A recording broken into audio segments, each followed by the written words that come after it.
everyone, and thank you for being with us here today. Moving on to the second panel of the evening, we have with us Priya Gangwani, Arun Kale, Pronoti Datta, along with Indira Chandrasekhar as the moderator, talking about the changing formats of the online magazine. I shall quickly introduce our panelists for the evening. Priya Gangwani is the editor and content curator of the MagEzine, an independent magazine that is part of the LGBTQ collective, the Gazy family. The first two editions of the magazine were self-published, while the third and fourth ones were crowd-funded. The current anthology is of queer graphic art and captures various narratives. Our next panelist, Arun Kale, started his first online magazine at the age of 17 and was the founder of the now discontinued Infinity Music magazine, which focused on independent music in India. In 2010, he started Helter Skelter, an online magazine with a strong focus on independent and alternative culture in India, and is currently its editor. Our next panelist, Pronoti Datta, is the co-founder and editor of the Bombay-centric culture website, thedailypower.com. She has previously worked at MumbaiBoss.com, The Times of India, and Time Out Mumbai. Indira Chandrasekhar, who will be moderating the discussion, is the founding editor of the online literary magazine Out of Print, a platform for writers of short fiction. Her work has appeared in several publications such as Far Enough East, Eclectica magazine, and The Little magazine. Her stories have also been shortlisted for various awards and competitions. Thank you. Well, thank you all for being here. It's really exciting to be able to moderate this. I feel very proud because, I started an e-magazine now 5 years ago, and now it seems it's almost, not quite, but almost sort of becoming our means of access to news and information and opinion for urban readers at any rate, and presumably also beyond that. Now, we thought that we would chat a little bit about the ways in which we run our magazines, where we all come from, why we started our magazines, look at aspects of running the magazine, look at sustainability, things of that nature. And what I'm going to do is begin by asking each of our panelists here to tell us a little bit about their respective magazines. I think it would be far nicer coming from them than from me. And maybe you can sort of tell the audience, a little bit about your magazines, why you started them, why digital media, perhaps, if you'd like to address that. Yes, okay, and then we shall continue the conversation after that. Now, the one thing I want to say is we'll chat a little, we might interrupt each other, everyone's welcome to jump in. I'm not going to be the only one leading the discussion. So if we're slightly chaotic, don't think of it as chaos, think of it rather as the new medium where you no longer are reading from left to right or right to left, but reaching out to different links and bits of information. Good. Would you like to start, Pronoti? So I edit a website called thedailypower.com, and it's a Bombay-specific culture site. It's about a year old now. And we started the Daily Power because we felt that there was a gap in culture writing in the city. I used to work for a site called Mumbai Boss, and that shut in November 2014. And Time Out, where I also used to work at one point, shut as well that same year. So there was no magazine or website that told you what you could do with your time in the city and had intelligent cultural reportage. And that's basically why we started the Daily Power. We felt that there was this crying need for a magazine such as this, and that's why we started. And digital because everything is moving online. Readers are younger readers are sort of more likely to read stuff online than they are to read print. And it's also very expensive to run a print magazine. So we started on a shoestring budget. We're still on a shoestring budget. So print was just not practical for us. I run a magazine called Helter Skelter. I started that 6 years ago almost, in June 2010. To be honest, I started because before that I used to run a magazine called Split, which focused on independent music in India. We also had a radio station and stuff. And this was between 2005 and 2010 when the Indian rock scene and indie music scene was pretty young. This is before your NH7 Weekenders and your Indie Surgeon. So there weren't too many mediums covering the music scene. After 5 years of covering the music scene, I felt a little bit bored because at the time the music scene was very small and it felt like it was very incestuous in the way that it was the same people at the same gigs talking about the same things. And after 5 years of doing that, it felt a bit boring and I wanted to cover more than just music. So I started Helter Skelter in 2010 to talk about like independent like culture in India, not just music, so books, theatre, social issues, youth issues, travel, all sorts of stuff. And yeah, it's been going for 6 years. In the last 2 years, we've also started a literary section where we publish original short fiction and poetry from India. And that's going pretty well. We'll be publishing the 5th volume of the literary collection in March, I think. So. Yeah, hi, good evening, everyone. So my name is Priya Gangwani, and I'm one of the core members of GACI. So GACI was started as a blog with an idea to provide a voice and a safe space to anybody who identifies as LGBTQ or queer. And what began as a simple idea of sharing stories of what it meant to be gay and desi, and hence the word GACI, and the intent to kind of have more voices out evolved into a space with a roster of authors worldwide and diverse content and traffic from countries all over. So it was pretty interesting. I mean, the journey has been very, very interesting in that sense. And if you go to gacifamily.com right now, you'd find content ranging from opinions to personal stories to coming out stories to poems, erotica, fiction, and interviews of common people, interviews of known celebrities, podcast, videos. It's very, very interesting and diverse content. So, started as a blog in 2008. GACI has become a very definitive voice for LGBTQ in India. It's become a platform of expression for the queer community within India. And a couple of years ago, when everybody started adapting online platforms, we diverged offline. We started doing events. We published an annual magazine called the MagEzine. And very recently, we brought India's very first theatre piece on a hidden subculture of drag kings in Bombay called Tape.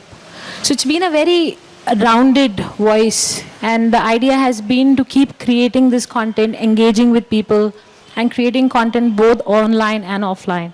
And all the offline events and initiatives kind of bring back more traffic, more voices to the digital presence of what GACI is. So very cool. I mean, it's a fairly diverse motivation for each of you, I see. A fairly diverse kind of community that you came from, or a sense that you wanted to build up something from. And I think the idea that yours is really to provide a space for Mumbai and for the urban world. Yours is focused on music, and yours is focused on the LGBTQ community, shows that there's a whole, there's a whole range of opinions, and this is not, I mean, the sentence is not obviously is irrelevant because you've already gleaned that. But my point is also, what's interesting is that you then end up straddling both the virtual world and the real world. I mean, I can relate to that because at Out of Print, we sort of set our feet on the ground with a bit of trepidation for when we did it the first time. But I think it's very interesting to connect with your virtual readership and your virtual content and the real world. Now, one of the things that often interests me is that, every time I'm at a literary event, somebody will come up to me and say, I need someone to write for my magazine or for my NGO. I need someone to help me formulate what I'm trying to say. I think assuming somehow that I have a whole range of writers who are just there to be tossed out to deliver for people's content. And I'm very touched by that always. But of course, that's not the case. I mean, we run a short fiction magazine. People send us submissions. But that makes me very conscious and aware, also because I'm reading so many submissions from such a diverse bunch of writers all the time, but that it's not trivial to have good writing come your way. People have to put stuff together, and all of these are very ambitious efforts, and there's a constant range of new things that are coming in on your websites all the time from all over the place. So 2 questions. One is, how do you monitor the content and the quality of the writing? Do you edit a great deal, or do you just more or less take in what comes in? So Daily Pow is 3 of us, and together we write about 95% of what goes on the website, and that's primarily because we run on a fairly low budget, so we can't afford too many freelancers. But do we edit? Yes, we edit very stringently because there are a lot of writers out there, but we find that the talent pool is really very small. So even something as simple as listings, getting someone to do listings requires a lot of editing, because you'll be amazed at the kind of mistakes people make, like even journalists. And essentially, all 3 of us are journalists, and the principles of our writing are the same. They're the same as what they are for print. But it's incredible how wrong people get things. So yes, we edit. There are like 2 levels or 3 levels of editing that goes into pretty much any kind of writing. But yeah, the talent pool is small, and we're always struggling to find sort of good freelance writers when we can afford them. Yeah, I think I'll agree with Pronoti. Like, there are a lot of writers who are interested in writing for the magazine, but finding good writers is really, really hard. I get emails from at least 5 to 6 people every day asking to write for the magazine, but like she said, people who actually do this for a living, like write for a living. But if you have a look at any of their writing samples or like some of the other work they've done, it's shocking that they get paid to do that.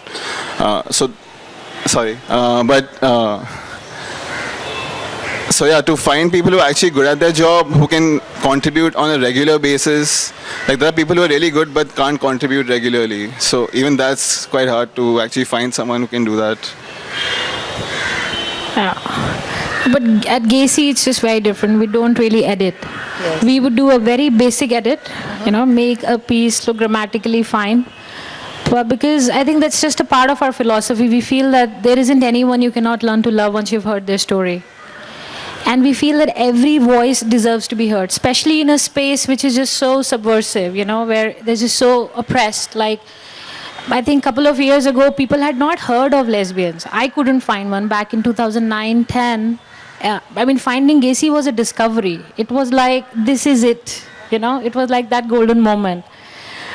But yeah, and I also feel that the kind of content you put and the way you market it also kind of reflects what you stand for. So if you kind of make it a little more cool, edgy, more approachable, then people are far more willing to send in their pieces.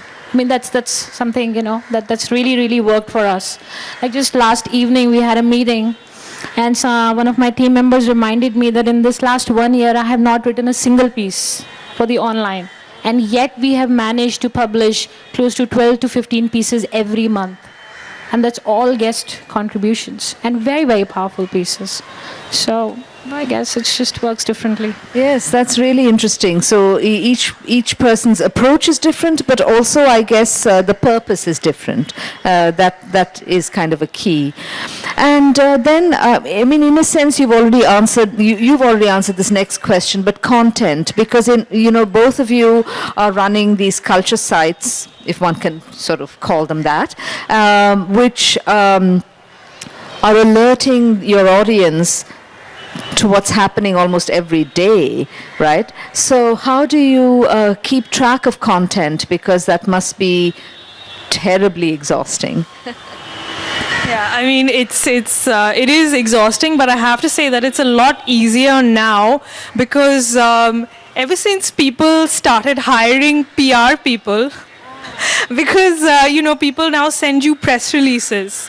So you can file them away in your inbox.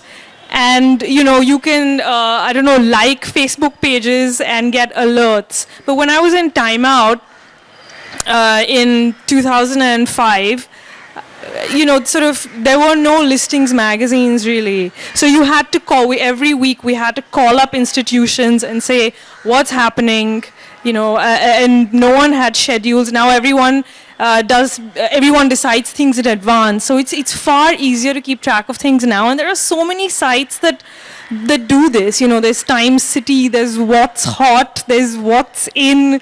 There's so many websites. So it's far easier now than it used to be. But at the same time, there's a lot more happening now. So you just have to keep track of a lot more things. With Helter Skelter, the frequency of publishing new material is a little bit slower than they do with Daily Pow. But yeah, we have a network of freelancers from around the country, and there are people who've contributed to the magazine for around 3 to 4 years. There are people who just started contributing to the magazine. So, depending on their strengths, it's not that hard actually to. It's hard to keep them around. That's the thing. Like, very few people stick around for a long term. Yeah. And that's the challenge for me. Okay, fair enough. Yeah, you already answered it. Yes. Now, actually, that's really interesting. For us, also, when we were building up our submissions pool, I think it just went through word of mouth. And now we just have lots and lots of submissions coming in all the time. Of course, we have also a pretty stringent editorial policy because the purpose is different. While on one hand, yes, you do want to showcase what's there, because lots of people are writing, and you certainly want to have a platform where many people can display their writing. On the other hand, it is a literary magazine, so we want to sort of maintain a kind of level of standard. Now, do you have any kinds of, do you follow your readers? Do you follow your readership pool, or are you out there and you're just knowing that it's being read? You, of course, probably can monitor things like number of hits and so on. The question that I'm leading up to actually is the idea of community, because when we started out of print, a lot of people said, oh, that's lovely, then you actually can have a community, a literary community that you'll build up. People can send in their comments, you have a blog, you can monitor what people are thinking about each story, you can build up discussions. The reality for us was slightly different. We ended up getting, we often still get comments on the blogs, but most of the time they're comments from people who are marketing something, so they send in a message saying, oh, beautiful story, but do look at our site where we are selling blah, blah. And so, and then, the other thing that happened for us is it was very difficult for us to, you have a lot of trollers, people who get sort of agitated about something, and then it was very difficult for us to sort of control that. So we've actually sort of let that aspect of things slide. But I do feel that there's a great power in the internet, in being able to have that response and build up a community, a virtual community. So I'd love for you to share your experiences. I mean, I love trolls. I mean, I love getting. I mean, it just shows that people are reading you, and some of the comments are so nasty that they're actually funny. Yeah. So we do monitor our readership constantly. I mean, you have analytics, so you can monitor who's reading what and what stories get more hits. So we try to do stories that do get us more hits because we're still a very young website, so we need to shore up our readership, and so we need to sort of pander to a populist taste to an extent. Now, this doesn't mean that we won't do stories that don't get too many hits. Like, I often write stories that no one really reads. Like, I'll write about something people might find esoteric or, that just doesn't get as many hits as, say, a food story. Food, anything related to food does phenomenally well. And so we do a lot of food. We should do a lot of shopping, though the three of us hate writing about shopping, which is why our shopping section it's rather lean, and we should do more of it. But the great thing about about being online is that you can track your readership. And so there are various tricks by where you can increase your readership, and one of them is to do stories that people want to read. You might not necessarily want to write those stories, but if it's getting people to the site, if it's getting people to read the stuff that you actually like writing, then you have to do it. With me, I found, not just with Helter Skelter, but generally for online magazines, a lot of the discussion around the content on the magazine is slowly moving away from the magazine itself and more towards the social media presence that the magazine has. So there are conversations about articles published in magazines on, say, Twitter or like on Facebook, instead of actually in the comment section of an article. A lot of newer magazines have even stopped having a comment section. They just have the article and they encourage people to discuss it amongst themselves on social media.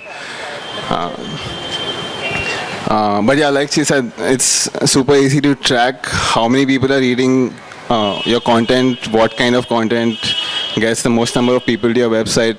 Even things like publishing schedules. So if you publish a story on Thursday, you can track like what day of the week most people come to your website, things like that.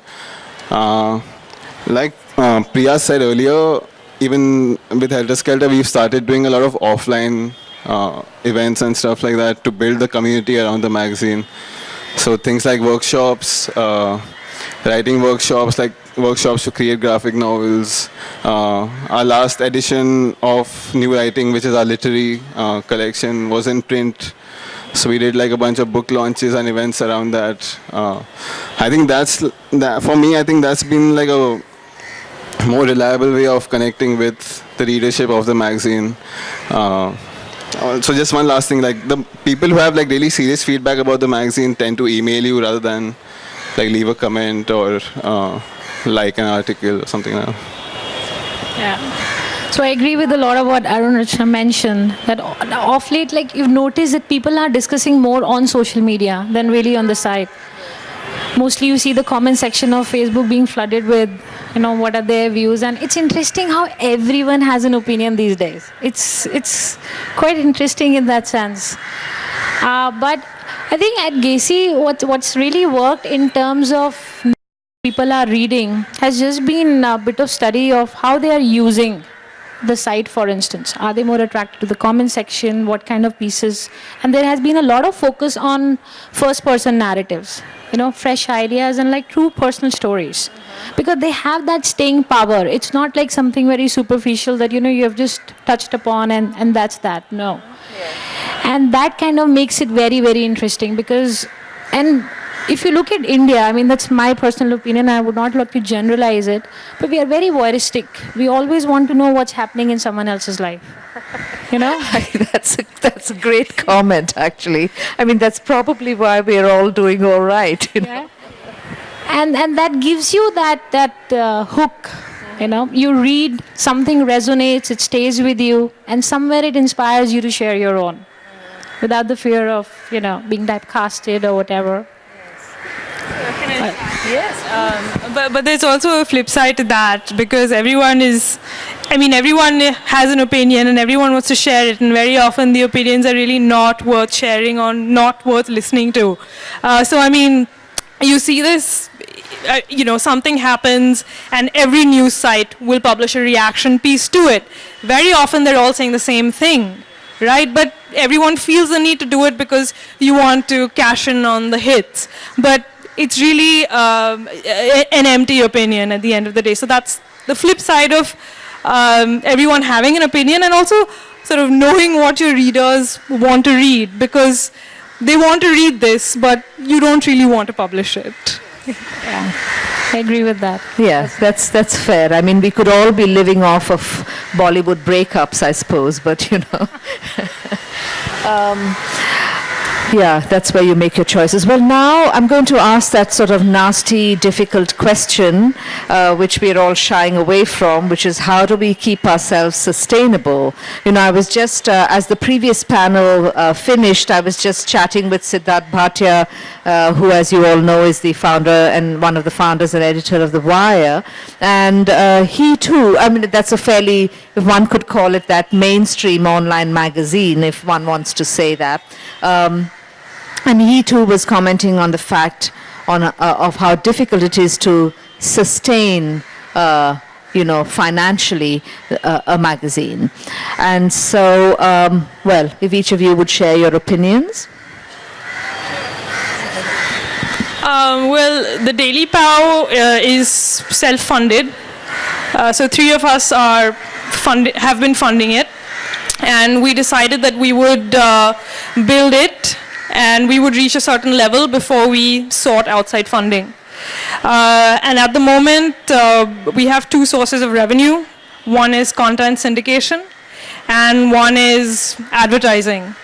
And I mean, it's huge. Advertising is hugely challenging because no one has really sort of cracked digital advertising. Everyone knows that this is where it's at, but no one really knows how to make a lot of money off it, because if you don't have big hits, it's very difficult to sustain a website by way of advertising alone. That's number one. Number 2, there are various kinds of advertising.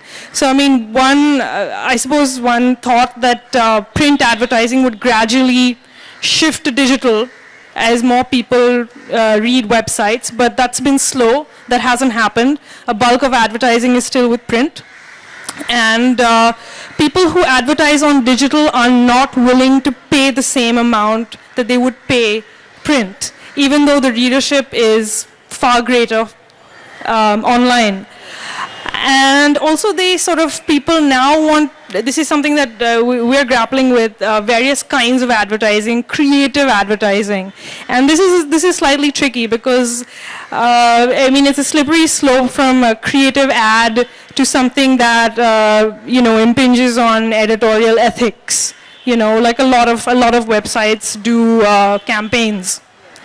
Where they will sort of plug a brand, run a series of pieces on a brand in return for money. At Daily Power, this is not something that we are willing to do, because if we're going to write about you, then this is unethical. So it's challenging, and no one has really figured out. We're still trying to figure out how to make money essentially. Yeah, that's quite true actually. A lot of even international print magazines that have been around for a long time, a lot of them are slowly shifting to digital only. Even iconic magazines like Spin, that has been around for more than 20 years and is now only digital. I don't know, I've always been confused by why people are in such a hurry to become digital only. Because like she said, everyone knows that's where the readers are now, but no one knows how to make money online. So if you're going digital only, you still have to churn out a lot of content on a daily basis to get that many hits that will actually make you some amount of money. You're paying all these writers to create that content for you daily. It's just like a loss-making proposition at this point, even for like bigger publications, like forget independent publications. So making money off an online magazine is something that people are trying to figure out right now, but I don't think anyone really has. With Helter Skelter, we have advertising on the magazine that helps pay for the website. It doesn't make any profit. we're trying to explore other avenues such as selling actual products like books and things like that, instead of relying on advertising alone to make money. So our first edition is sold out. The first print run sold out, so we're printing again, and the new volume is coming out soon, so hopefully it should be good. Making money, yeah. No, we at Gacy also kind of sailing in the very same boat. We're a very lean team of 4 people. We all have a full-time job, and what we do at Gacy is something we do over the weekends and in the night time, because it can't make a living out of it. But what Arun mentioned, I think it's been pretty interesting how the online and the offline can feed off each other.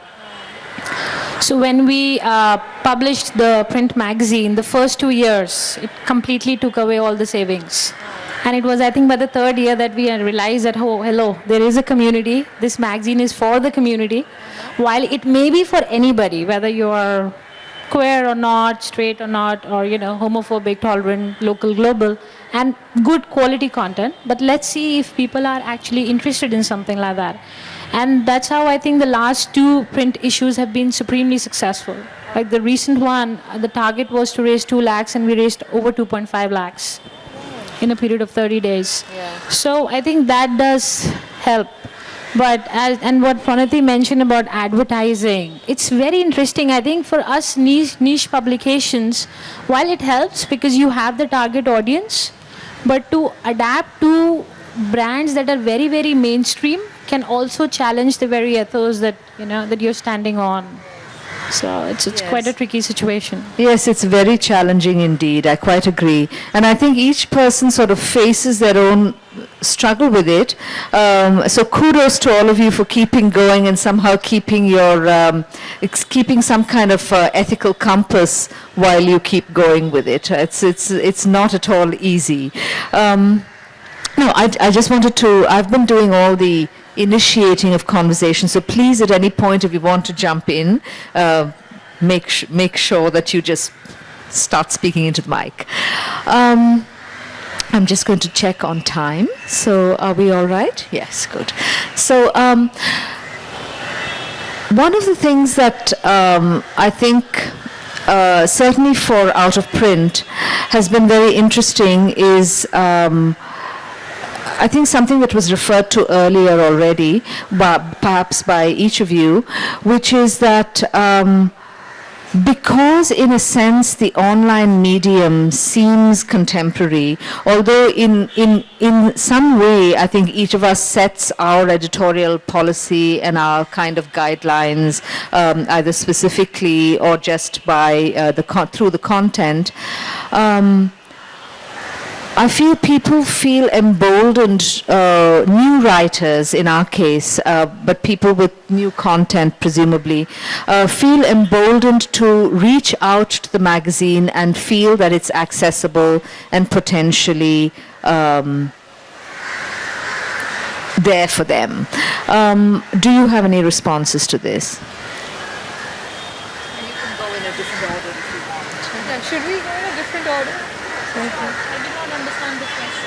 Do you want to repeat? I mean, in a sense, you did address it by saying that because you provided a platform and then people started sending in material and content, and then they saw there was this platform which was addressing issues that were close to them, and people started sending in content. So my question is, do you feel that the I mean, you obviously can't answer this, but do you feel that the fact that it was online, that it was not a print medium, that it didn't have the formality of a book, that it had a sort of contemporary feel to it, do you think that made it easier for new writers and people with the new content to feel that it was their space as well? Do you want to? Okay. Yeah, I mean, it's because it's online and because we, all of us promote stuff on social media, it's more immediate. So people can easily get in touch with you. So we have people pointing out mistakes all the time, because I suppose in a way it's complimentary because they feel that they can, and they're obviously regular readers. So people point out spelling mistakes, grammatical errors that we fail to catch, factual errors. Yeah, a lot of errors are caught. And a lot of, as Arun was saying, people comment a lot online, much more than they do on the website. So yes, the fact that it is digital just makes the readership a lot more immediate. Like in a newspaper, you would have to either email a comment or, post a comment back in the day. But here, it's just much faster. So there definitely is a sense of community, which is why we make it a point to respond to comments online. So if someone is saying something to us on Twitter, we will reply to it because we would like a community of readers. I think the strongest aspect now of having your work published online has become the fact that you can easily share the content with anyone. So I found that out, so basically we started publishing short fiction and poetry around 2 years back, and the format is basically we give them a theme or a cue. People send in their entries, we get a panel of judges to pick the best ones. We publish the best ones, we commission artwork for each piece, so we put it all together. So it's been really popular. The 4th volume that we did, we published, that was the first one we published in print. And I thought that would be that would get people super excited because anyone who starts writing wants to see their work in print, right? So that was my assumption. Also, we had a really good panel of judges. So we had Neetu Das, we had Jerry Pinto, Janice Pariat. So I thought a lot more people would be interested, but a lot of people surprisingly wrote into me asking if my work is selected and published in a print book, how will I share it on my Facebook account? Which was something I personally didn't think of. So that seems to have become a priority for them, just sharing the work instantly, rather than just saying it's been published in a book. So I think that's one major thing. Absolutely. I think publishing digitally does make things easier. Also because I think it also allows you to connect with the other content that you've already published. So you kind of create a map of your own writings, where you're coming from, and that way it does become far more easier. But we at GACI get a lot of inquiries for the print, wherever the format is long, because I guess that's the difference between online and print, right? Print is when you want to indulge, be in a couch with a cup of chai and just indulge with whatever the writing is. But what's out there in blogs and sites, it's for immediate, what's happening. Okay, this is happening on that weekend, this happened, constant opinions or small interviews. So I guess in that sense, depending upon what you're writing about is also something that attracts you to different platforms. That's a very... Yes. So I have a question for you and Arun, because both of you publish fiction, which is far more niche than, culture is pretty niche, because news is really the only thing that gets big hits, national news.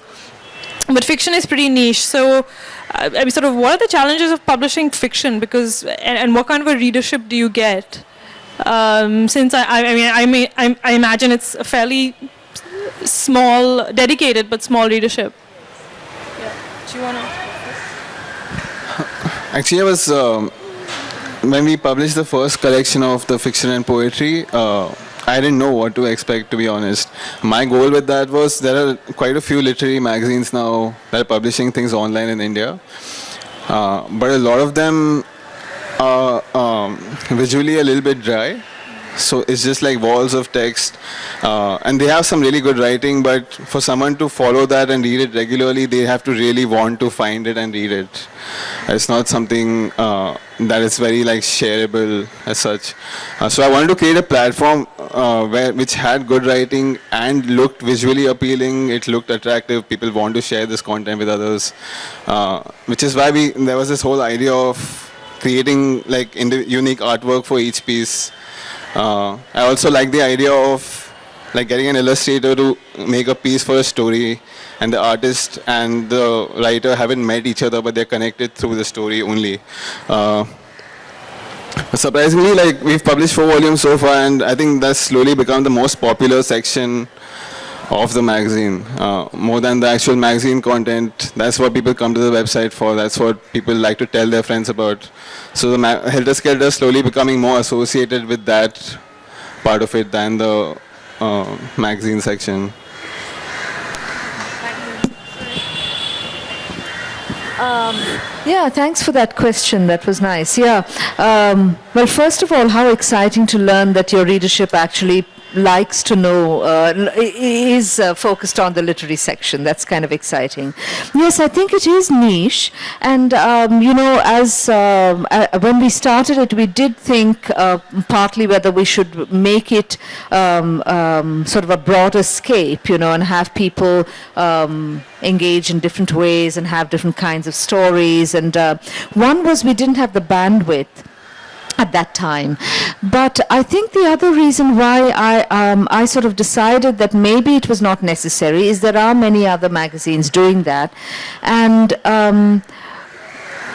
I think more and more publishing, mainstream publishing, print publishing is, of course, there are a lot of literary publishers, but is very much about numbers, is very much about how much you sell. It's a market-driven kind of model. And I thought since we're not making money off of this anyway, why not just remain true to what we had started, the idea we had started with, which is to provide a platform for good fiction that that has a place regardless of whether it's going to sell or not. So in a sense, that's what kind of drove us to remain who we are. You never know, we might change our minds as it becomes non-sustainable. But at this point, I think that's what we intend to do, and I'm happy with that. Of course, what's interesting is that a lot of our writers, some of them are already well known, like Janice Parrott, since you mentioned her, and then they publish with us, which is wonderful. But a lot of writers who get started with out of print then go on to do something interesting as well. So that is nice too, in the sense that you're connecting or being a starting platform for somebody. So that's kind of a cool idea. Yeah, does anyone have another question? Or, I just have one sort of thing to say as well, which is, and then maybe we'll open up to the audience. But I think it's really interesting that we each come from quite individual spaces, there are commonalities, there's a common intention. I think we all recognize that it's a big commitment. I mean, I hope all of you in the audience recognize it's a big commitment. It's kind of an altruistic thing you're doing almost there. You're bringing in content and providing a platform to share it with the world. And we do it because it's exciting, it has a meaning, it has a purpose. But it's a lot of work. And a lot of, Arun, you alluded to the fact that you like getting graphics in or a design or illustration in for each story. I think what's also very interesting about, I was obviously looking at your sites in preparation for this, although I think I had come across, the odd book review or something that would have drawn me to your sites. But now I shall follow them very assiduously. Is the design, the look of the site is also very interesting because we're working in a digital age. You have lots of content all the time, but you've got to be able to make what you want stand out. And so compliments to each of you. Each has such a unique sort of look and attraction and draws you in, and in a way reflects what you're about, not directly. So any comments on that?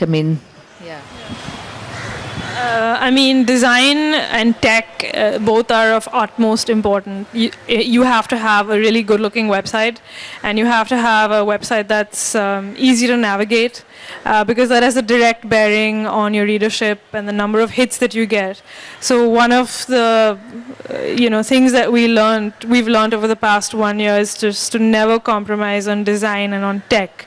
And even if you have to pay more for it, as difficult and painful as that might be, it makes sense to do it because it will get you more hits. People are more likely to read an attractive website, and importantly, one that's sort of just easy to navigate, that leads from one thing to another in a user-friendly way, than they are to read something that has fantastic content but looks a bit drab.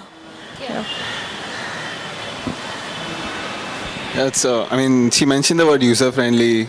Now that also means anyway people's attention span is super low when they're just browsing through websites online. They probably have like 50 or 60 tabs open. And most people now, it used to be like 5 or 6 years ago that if I like a magazine, I would go to their website every other day, see what's new, and actually follow them in that way. Now I don't think anyone follows anything. If something shows up on my Facebook feed or my Twitter timeline, if I find it interesting enough, I'll click on it. It may be open in a tab on my browser, but I might not get to it until later. People also use things like there's apps like Instapaper that help you save articles to read later. A lot of times that also means that I'm saving it later and never get to it. So in terms of that, like having a site look really good is very important, because that's part of being user-friendly now. It's not just about the content, it's about how the content is also presented. And not just in terms of how it looks for the sake of how it looks, but it should make sense to the user, everything at a glance. If it doesn't, then there's so many different online magazines now. If something doesn't appeal to me, I'll just move on to something else. Kind of said it all. Okay. Yeah, I think it's important, right? A site that says, "Look at me." I guess that's it, right? Yeah. It's the very first impression. Yes. We judge the book by its cover, whether we Right. like it or not. Exactly. Well, I'm sure we can keep chatting. There's tons to say. But maybe if the audience has questions, we shall be happy to answer them. Hi, I'm Varun. I had an interesting question. Okay, so the internet, as of now, functions like a monster. Like a monster. You keep feeding it content so that it reaches enough people. So, isn't it the entire cycle just about keep feeding it content again and again? Oh, I'm sorry. Isn't the whole cycle just about feeding the internet content again and again so that you have more reach and you have more readership? You have to sort of keep putting stuff out there, because the more you publish, the higher your rankings are on Google, and that's really very important for any website. Google rankings. So you have to keep publishing stuff in the hope some of what you've published will reach people. Yeah. Hi. Between social media, Facebook, or your website, or an app, what do you think is more user-friendly, or people nowadays look at it quickly on their mobile phones or tabs? And for example, when we had a magazine timeout, we would look forward to it, just on a Sunday, just list down everything quickly for the week. So as Arun mentioned that once a notification comes, you kind of, look at it. But is there some way where, you can go to an app like Book My Show or something? If you have any ticket, you just want to buy a ticket, you just go to Book My Show.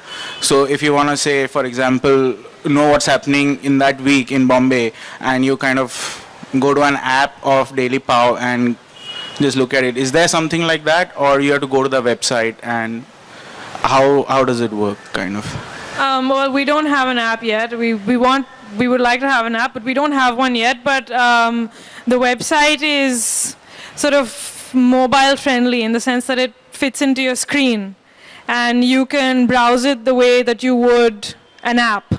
So in that sense, it works fairly similarly to an app. And in fact, now I think the trend is to have just very good mobile-friendly websites. It's not necessary to have an app anymore. So at Daily Power, we would like an app, and it's an expensive proposition, but for now, it's fairly easy to navigate on the website itself. And so if you go to the site, you can find out what's happening in the city. Does anyone have any thoughts? I know. I think an app makes sense for certain kinds of content. I don't think online magazines need to have apps of their own. Like, how many magazines do you read? Like, will you install an app for every one of them? Like, for example, like the Daily Power publishes listings and stuff like that, so it makes sense to have an app that you can quickly get listings on, like you said. But for something like, say, Out of Print, which publishes short fiction, will you really install an app to read short fiction, or would you rather just go to a website or read a book?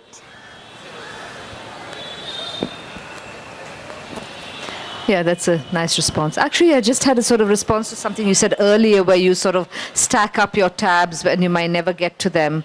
And, as I visualize that, I look over to my bedside table where there's a huge pile of books as well, So on my screen, I have all of these things that I'm meaning to read and stories I'm following, short fiction from literary magazines, and then I have a stack of books. So I suppose in that sense, it's a similar process, Any other questions?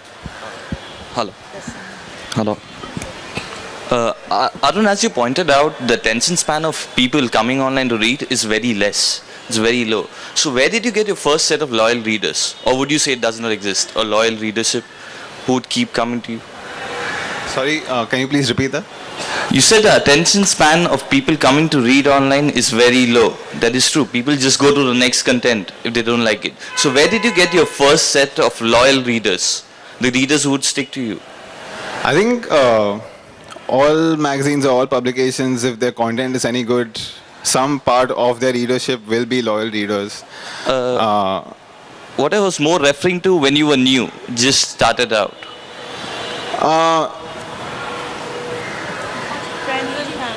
Yeah, I think also as Pronoti said earlier, like the more content you put out and the more people that share your content, also depends on the kind of content, right? If it's content that a lot of people relate to and they keep seeing that kind of content coming from your magazine, then they turn into loyal readers.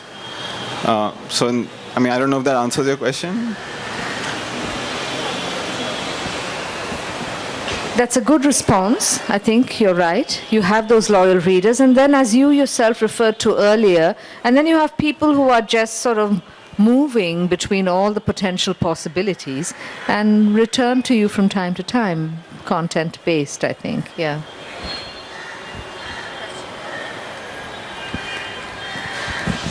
Hi, I'm actually part of GACI. To answer his question, I would say is that one needs to be a little smart also when you're putting online the content. For instance, the word limit. When you know the attention span, like through Google Analytics, anyways, you come to know how long people are staying on your site. So if it's about 1.5 minutes, which is really good. So you have posts which are up like 350 words to 450 words. So keep it short, crisp. Avoid having to be continued part 2s and part 3s because more or less either the reader loses interest or the author stops writing. The other thing is also the social media platforms, for instance, Facebook and things like that, because so when you publish something on your blog, you put that link on your social media. So it kind of keeps rolling up on people's Facebook timeline or Twitter timeline. So if they find it of interest, they'll jump over there. And if they like, then some other person likes it and things like that. So you use your social media really, really smartly in order to get more people to your blog. For instance, like we kind of, even with our offline events, the whole idea at the end of the day is to ensure that at least we get some more people hooked to the blog. That's the reason why we even do offline events, because we can't afford heavy marketing and branding exercise. So that is in a way a branding exercise for us, even if it's a small zine release in Goa for that matter. Even if I get 20 people over there, but out of 20, I'm sure 5 will still come to the GACI blog. So yeah, so you just need to be smart about things. Thank you. Yeah, no, that's a good response.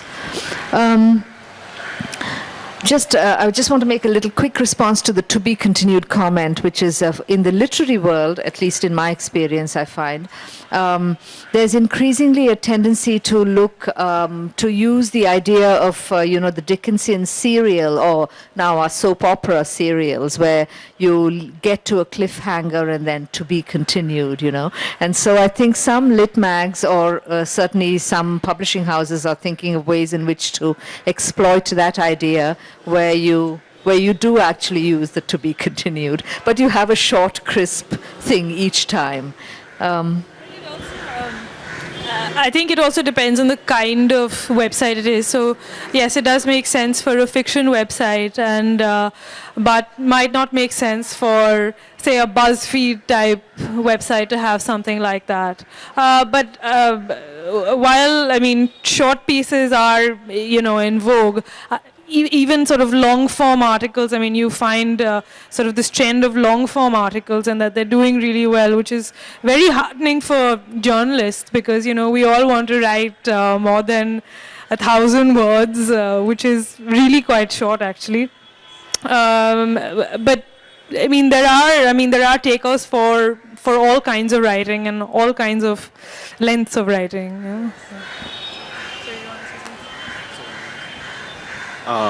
Like she also said, now also, like everyone's been talking about, your content goes through Google and through Facebook now. It's not that people are going to keep following your website. So even if you publish like some really great articles, or like put up a really good podcast or a video, unless you post it on Facebook or on Twitter, or you keep posting it over and over again, or unless like your post title if the post title doesn't have these keywords that people are searching for, so all like your content being discovered now depends on these things, like how good you are at marketing yourself on social media, how good you are at like doing things like SEO, which is annoying, but that's how things are now. So you have to sort of keep that in mind. Like she said, like be smart about it.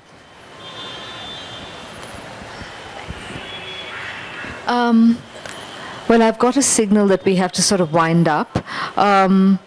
I just had this minor response to that, which is, at least for literary fiction, I think often it's also archived. So it's there, you can get to it later. Of course, rarely do people do that.